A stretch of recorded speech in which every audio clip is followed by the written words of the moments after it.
Welcome back to comics, to Hot Comics TV. All right, let's talk about Ghost in the Shell, the elephant in the room. Now, I've been meaning to talk about this one for quite a while. This is something very dear to me. This is like my introduction to anime, manga, and everything else. This is Shirow Masamune, one of the best, if not the best. And we're going to talk about, not the whole thing, but we're just going to talk about the first book. I just wanted to show this crazy collection. So this is coming in a slipcase, and it's collecting 3 series of the Ghost in the Shell so far from what Shirow has done. Mr. Masamune. So this is the hardcover of the Ghost in the Shell. That's the only reason I wanted to bought this. I had bought the smaller version of this one. I got it somewhere in the, hold on, let me get it. And I'm back. And okay, so this is the other the first edition of this thing. So this is all collected here in a larger dimension, which is nice because it's got like what they call a hardcover. And everybody likes hardcovers, so yeah. And let's do a comparison to a normal size comic book. That's your normal size comic book. Keep on bringing the Omega Man. We'll talk about this some other time. Yes, American comics at its best. Anyway, so we've got here like that, and then we've got Ghost in the Shell Part 2, which I also have the floppies, but I'm not gonna go get that because it'll be too crazy, too many things on the screen. I don't want to have that and that many things on the table. Anyway, but we'll make a comparison with those ones. I'll make a comparison with this one later on when I talk about these other 2 books. Let's take this out of the way because there are too many of them. It's too heavy, and I don't want to also damage things.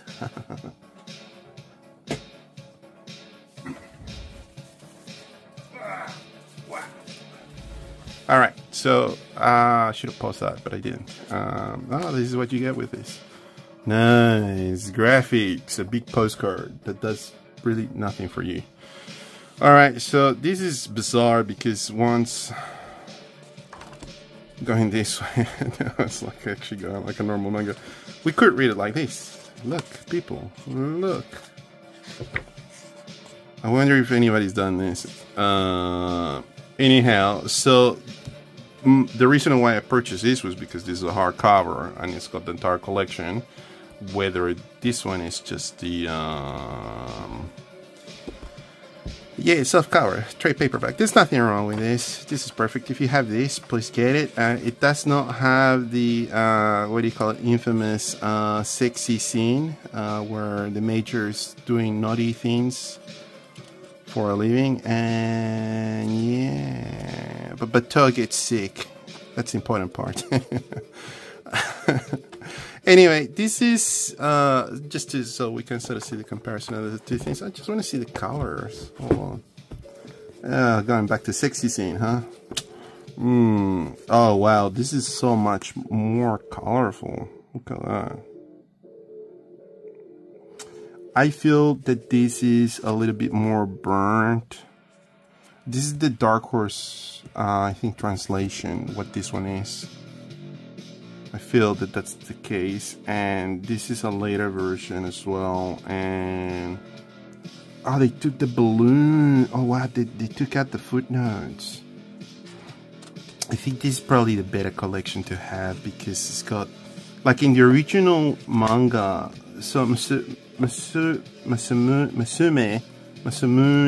sorry, Mr. Shirow, let's just call him Mr. Shirow. He used to have a lot of footnotes across the entire comic book on the floppies, and you would read it, see it like this. So it's sort of saying, okay, so these are delay fused soft head explosive shells. So he's sort of articulating it further on the equipment and all this stuff. So I know that there is a little bit of complaining because people go that he elaborates too much on he at the same time that he's sort of showing the narrative, he's also sort of making a lot of footnotes about what this is and what that is, and the technological commentary, like, I wouldn't say techno babble, but the jargon of what technology does and all that sort of thing. This is the thing with this man that we got to put into context, is that this was published in the mid 80s, I think. And he's talking about AI becoming self-aware. He's talking about what makes human. So he's taking on the already commentary that Philip K. Dick is already making comment in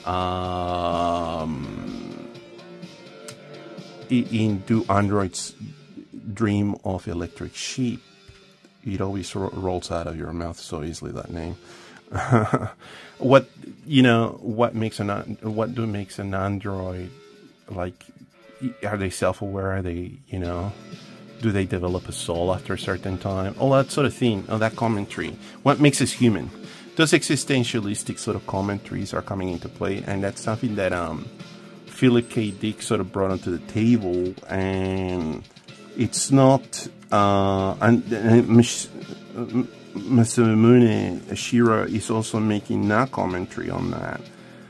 In 1980, whatever, 86, 87, whatever it was. So he's so, like, almost like David Givens with the Neuromancer. They're making this sort of commentary about cyberspace, about the internet. I mean, they're like so far out there that they're making predictions about the world, and now we're kind of living through it, and it's insane. So this is 2029. It's still our future. So this is Tokyo, and there's a comment about the American Empire, like he calls it. It's like literally the entire continent of America, and it's divided into the north of. Anyway, I'm not going to get into that because there's a little bit of a comment about that as well. But anyway, so that's the American government. It sort of also makes, like, they talk about it on the story. So it's pretty interesting, actually. So what's the difference between the manga and the movie? So this is more episodic. This is like chapters that are happening. That are all not really well connected. They're not. Kind of not connected. The only thing that's sort of connected about it is this is section 9, as we all know, and the Major Kusanagi Makoto. She's Makoto. She is the she's the leading head of that team, and also Bateau. They're the two CEOs, the commanding officers of that, what do you call it, Special Forces Police, that get their hands dirty. Literally they do the dirty work that other sections don't do, if needed. So, but with this one, the thing with this comic book is that I'm gonna start flipping. Sorry. The thing with this comic book is that other than the fact that you see violence, see all of this is the sequence that happens at the beginning of the movie. With all of that, the Major is a bit more of a booze hound on this. She likes to drink. She's the type of girl you want to hang out with. You can't have a drink with her. So she likes to drink. She does get tipsy. She's a bit more. She's funny. They make more. It's more of a jokey sort of scenario. What Section 9 does, but in the movie, obviously, they changed it to make it a little bit more serious. Obviously, it's the director of Pet Labor and and what do you call it, real sort of more sort of centric science fiction sort of centric movies that are like he stripped off all the all the comic sort of relief on the comic book, and also the other things that the Major does in her side life, and what Bateau does, and everything else in between. So that's all taken out, and this sort of jokey sort of scenarios are what the manga brings on board. So yeah, it's a little bit different, and this is what's happening on a daily basis of Section 9, and you see the ugly scenario and the ugly things that happen in the future, kind of like the slavery, the sweatshops, all the cyber illegal transactions that are happening. It's all just it shows the dark side of what technology could be. And this sort of thing that happens on the neck, that was taken and stolen by the Wachowski brothers from The Matrix. Keanu goes through that sort of process of plugging something on the back of his neck. So yeah, the Major is more lively on the manga. She's a little bit more goofy as well. She does her funny things. All the members of the Section 9 do it. Bateau, Togusa, and the Major. Now let's focus on the art, because that's something that a lot of people gloss over. A lot of people don't make a commentary about this. So this is a lot of fun. Like, what he's doing is very well elaborated. It makes it look easy to do cartooning at this level. And he's using rapidographs and mechanical paints and ink and dual shade to do all the composition. And you cannot get lost with his work. So it's well accomplished. I think there was like a cartoon of Shirow's, what do you call it? He did a self-portrait of himself working, and he's got like a Xerox machine, a PlayStation, and a bunch of other things in his study. I'd love to see this man's workspace. Would be cool to see that.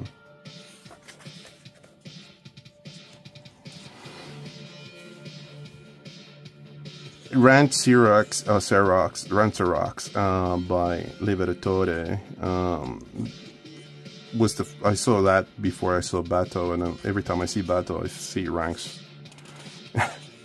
I think of them both at the same time. They could be related brothers or something. Bateau as well uses like his entire body is almost cybernetic. Is just his mind. He's human. It's like the Major.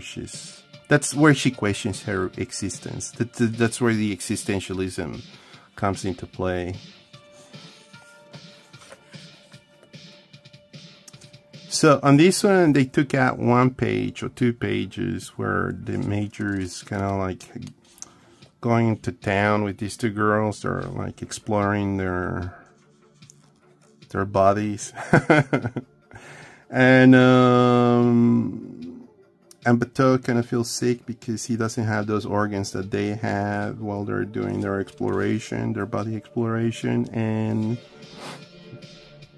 they're interrupting her and her R&R. And something that I learned as well about that, because I went into a rabbit hole about this, was that the Major does these sort of things so she can record them and sell them on the black market, because she's got like a state-of-the-art sort of body, and she's just like, what do you call it, literally selling these in a secondary market where she's making a little bit of money. I don't think Section 9 pays her enough to make a living in the future dystopic of 2029 in the future.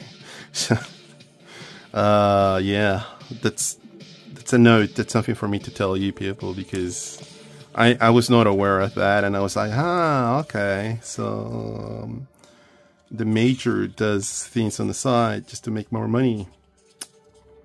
So these are the footnotes that Shirow leaves around everywhere, and he's just articulating on weapons, and maybe sometimes he will be talking about technology. And this is where some readers just get lost and they go, oh, why is he stopping with this? But they let the man do what he's doing. You know, it adds to the flavor of the comic book. Nobody else does that. So relax. See that? So explaining about the dragon, all that other crap that's happening in there. So there's another thing about this story is that the manga only sort of talks about one or two chapters about, or 10 chapters that is the puppet, the puppeteer, and in the film is the puppet master, which is the whole focus of the movie, the whole plot focus of that film. But on this one, it's just a couple of chapters in that scene. So this is another sequence of the movie that we all can recognize. Again, I love the cartooning behind this. That's something that I remember. I got a comment from someone that I lent in the manga, and he sort of went like, "Oh wow, it's like pure caricature." I mean, not caricature, but like cartooning. The character design of all of this is just elaborated that way, and it's so well done. It's so well done. So it's more cartoony. Yes, I'll give anybody that. It's very stylized, yes, and it's also very, very good. The narrative never stays static. It's always sort of heads sort of expressing, talking, blah blah blah blah, and posing, and it's very cool.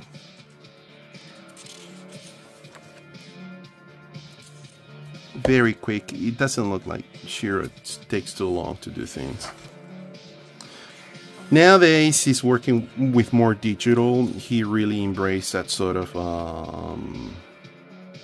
that muscle, that skill. He's just doing everything. This would have been flooded with 3D, what do you call it, and Photoshop color sort of rendering. Whether in here he's still doing a lot of ink. He's a ink master. I love, look at this. This is so simple and yet so well expressive. So expressive. It's so well done. And here he's just elaborating about the process of what's happening to this other robot.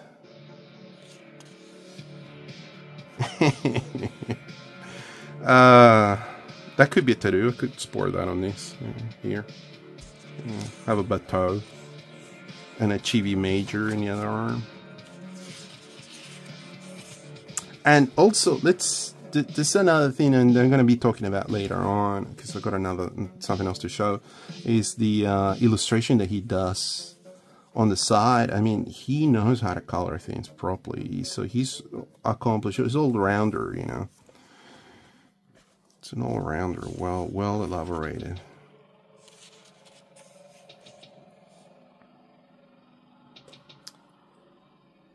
Yeah, these color pages are awesome. They're outstanding.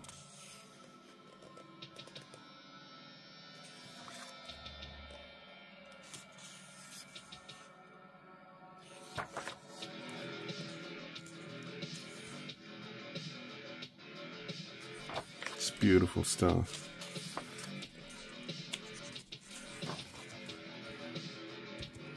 And it also, he goes over, on top of the existentialistic sort of aspect of things, like what makes humans and what makes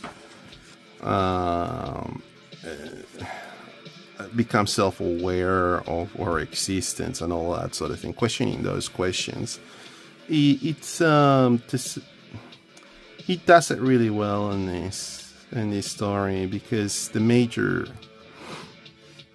comes to those terms towards the end of the story. Obviously, look at this. This is one of my favorite color illustrations panels in a comic book. Beautifully done. And the Major, let's just talk about the character itself. She is just like an iconic character now that has exceeded the expectations of the creator, and also it's become, what do you call it, an iconic character in everywhere over in Japan as much as in the West. Where obviously they make the film, the live film, but which has become and enter the mainstream conversation as well. Like if you were like a comic book fan back in the 90s, you would have known Akira, Ghost in the Shell, and Ninja Scroll would have been the main 3 animated films back then, and that was really well what they call regarded back then. Those 3 movies.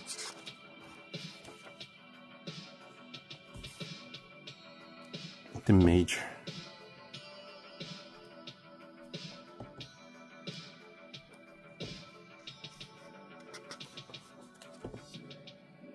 Puppet Master.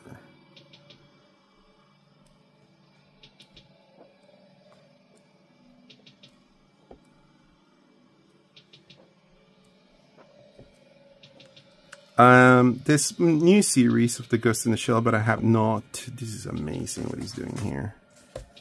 That's so cool. This new series of the Ghost in the Shell, drawn by someone else. I think it's called Section 9. I think I bought the first issue, but I haven't really done my homework on that. I have kind of let it go. I have not really gone in and collected anything from it.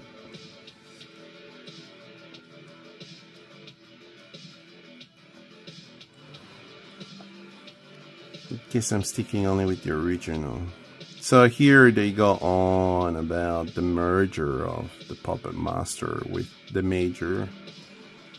And at the end, you know what happens.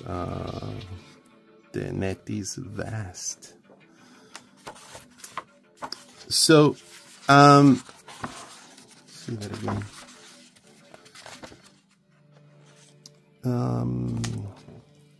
That's the book. That's the first book, anyway, of the Ghost in the Shell. Now, do you have the originals, the floppies? Send them to me. I'll be happy to keep them for you. No, I'm joking. If you have the originals, you don't need to get these. If you have the other soft cover, the trade paperback, you don't need to get these. If you're happy with that as well. If you have the income to get this trade paperback collection, by all means. I did this because it's kind of like I got this problem with this book and what do you call it, the Killing Joke. I keep on buying new editions of this whenever they print a new one. So we'll talk about the Killing Joke as well later on. Anyway, that's it. That's the Ghost in the Shell by Mr. Shirow Masamune. The masterpiece, the legendary masterpiece, the anime of animes, the comic book of comic books, the manga of mangas.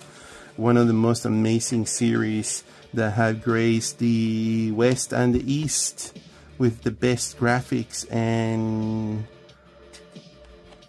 comics. Okay, so here these footnotes, that's where they took him off. So they took him out. The favor to put him on the back in the the creator's notes. That is crazy. Anyway, these are the new from the new Ghost in the Shell. Wow. Well, there you go. Oh, that's the next thing to talk about. All right. Thank you for watching. Thank you so much for your time. Please like and subscribe and have a lovely day.